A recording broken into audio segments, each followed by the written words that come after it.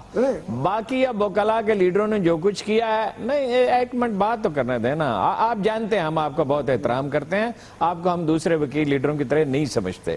آپ کا موقف صحیح رہا، آپ ہی چند اور آدمیوں کا بھی. باقی ہر ایک نے بینیفٹ کرنے کی کوشش کی. نمبر 1. نمبر 2, ججوں کو مارا پیٹا، وکیل گردی شروع کر دی، پولیس والوں کو مارا پیٹا، ججوں کو فیصلہ کرنے نہیں دیتے. ہم سب روز عدالتوں میں دیکھتے ہیں بدتمیز اتنے ہو گئے ہیں جس کی کوئی حد نہیں. بات آف کورس تھوڑے سے لوگ ہوں گے، لیکن کوئی اپنی اصلاح کی کوشش نہیں کی. اگر میڈیا میں خرابی ہے اور کوئی مجھے پوائنٹ آؤٹ کرے تو مجھے ماننا چاہیے کہ مطلب میڈیا انڈیا کے معاملے میں بالکل ہمارا غلط ہے، اور انڈیا انفلوئنس کرتا ہے یہاں میڈیا کو، امریکہ کرتا ہے، برطانیہ کرتا ہے. تو کیا ہم کہیں میڈیا ٹھیک ہے؟ وکلا کی تحریک درست تھی، وہ جہاں جا کے کلمینیٹ ہوئی وہ وہاں نہیں ہونی چاہیے تھے. اس تحریک کو جاری رہنا چاہیے تھا انصاف کی خاطر، کسی کی حمایت یا مخالفت میں نہیں. رائٹ سر، ایک بریک لوں گا. میں نے اس زمانے میں کور صاحب ایک کالم لکھا تھا جب آپ بحالی کرائی تھی افتخار چودھری صاحب، اور بڑے سخت قسم کے جج تھے. میں نے یہ کہا تھا اگر سپریم کورٹ آپ کے انصاف کا کعبہ ہے تو انصاف یہ ہے کہ ماضی کے ہر بت کو گرائیے، اسے پاک کرے، تب کہیں جا کے وہ پاک صاف ہوگا. آپ نے تو ماضی کے بت کو بٹھا دیا، پھر آپ نے کہا جی انصاف ہوگا. یہ تو ہو ہی نہیں سکتا. ایک بریک لوں گا پھر واپس آؤں گا.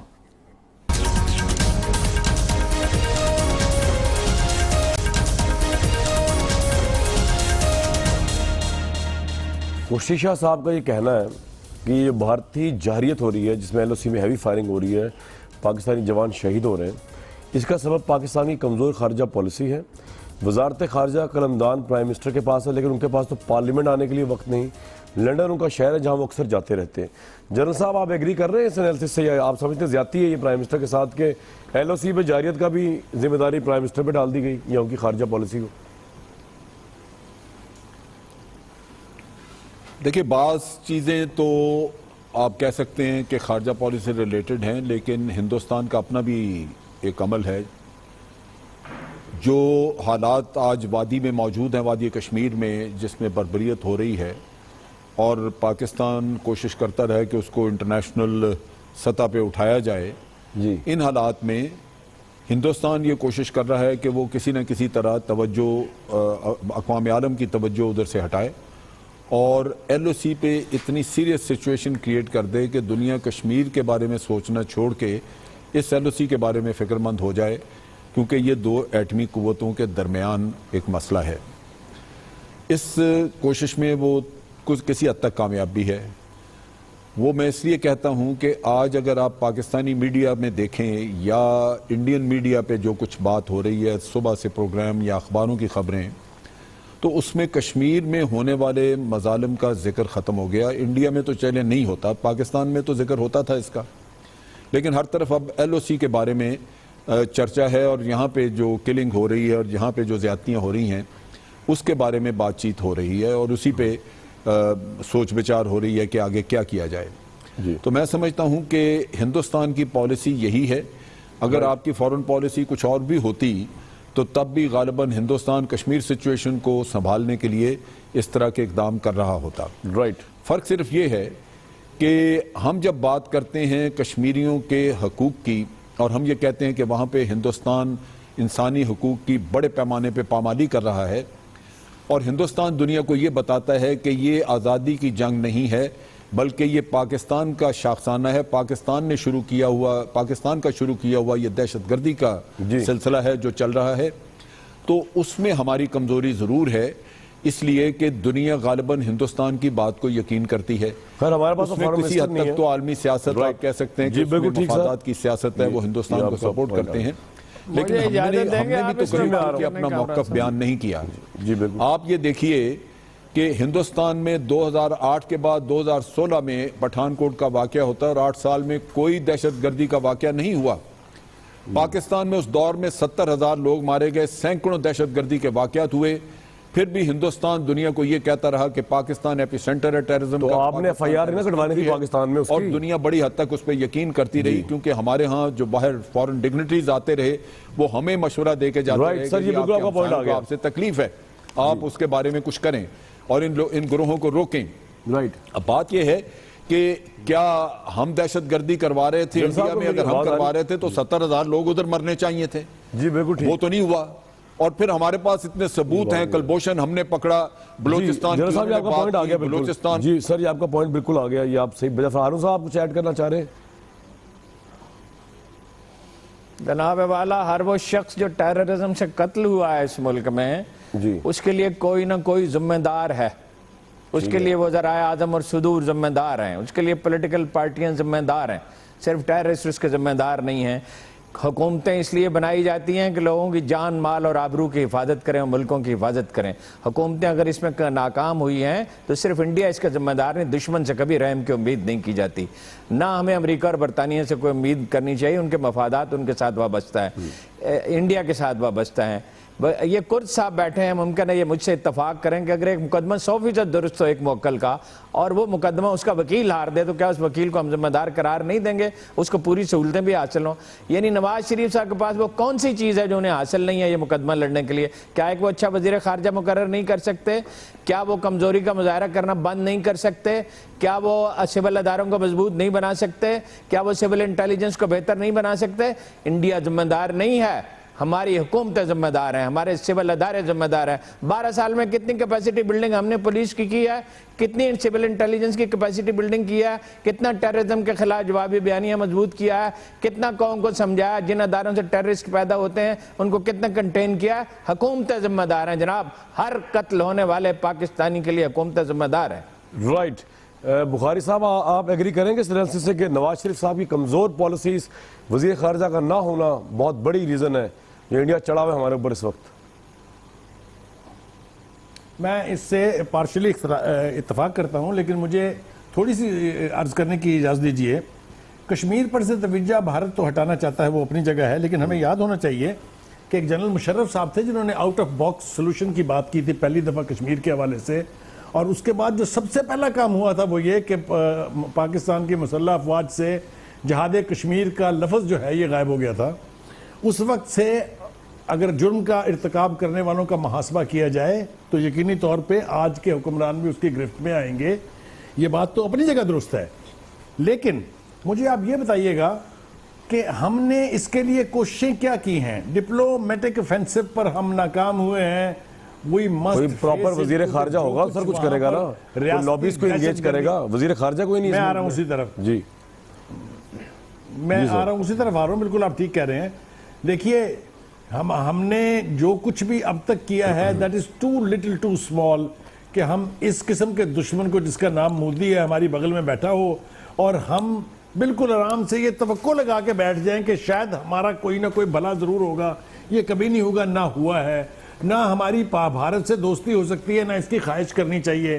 میں تو ایمانداری سے اگر آپ مجھے اجازت دیں اپنا معافی الضمیر بیان کرنے کی, میں سمجھتا ہوں جو یہ کہتا ہے کہ بھارت سے دوستی ہو سکتی ہے وہ کچھ بھی ہو سکتا ہے, پاکستانی نہیں ہو سکتا. اس لیے کہ مجھے ایک آپ جینون موو بتا دیں جو نیو دہلی سے ہوئی ہو جس کا مقصد پاکستان سے دوستی کرنا ہو. نہیں, یہ تو آپ ایسی بات کہہ رہے ہیں. ہمارے پرائم منسٹر کے ذاتی تعلقات ہیں مودی کے ساتھ سر, ان کی وہ ذاتی محفلوں میں آتے ہیں. محفل بھائی صاحب میں نے جو کہنا تھا وہ میں نے کہہ دیا ہے اور سوچ سمجھ کے کہا ہے.